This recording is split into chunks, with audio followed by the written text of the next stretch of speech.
Okay, so just after 7 o'clock this morning, Omaha fire crews were called to 7300 Cass Street, which is the old Crossroads Mall area.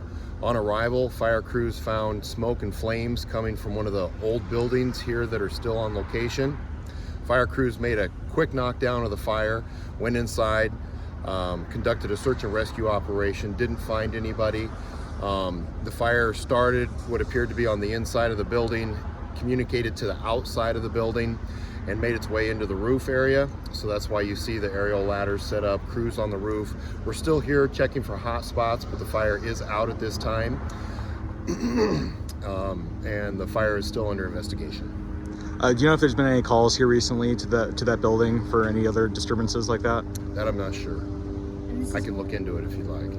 This is Crossroads Mall, or like the old Crossroads Mall? Right. So the whole area is the old Crossroads Mall.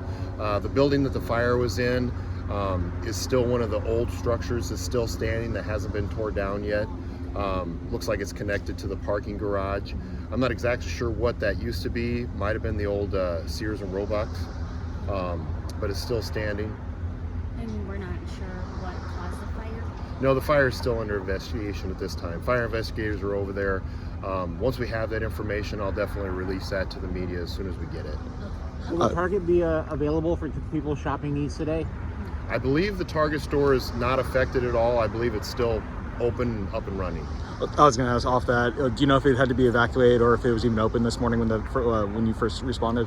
That I'm not sure of. Yeah. Any injuries? No injuries to report at this time.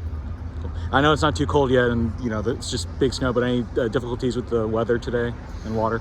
The weather and difficulties really didn't cause any problems for us right now. The only issues we had initially was gaining access because the entire area is all fenced off and padlocked for safety purposes.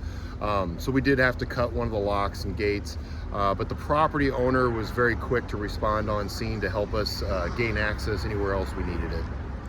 Any estimate on the damage, the financial amount? No estimate right now. Because the structure's abandoned and probably in the process of being torn down, I don't really have an estimate on that. And have you ever been called to a fire here before or recently? Not to my knowledge. I can look into it and let you know, but not to my knowledge.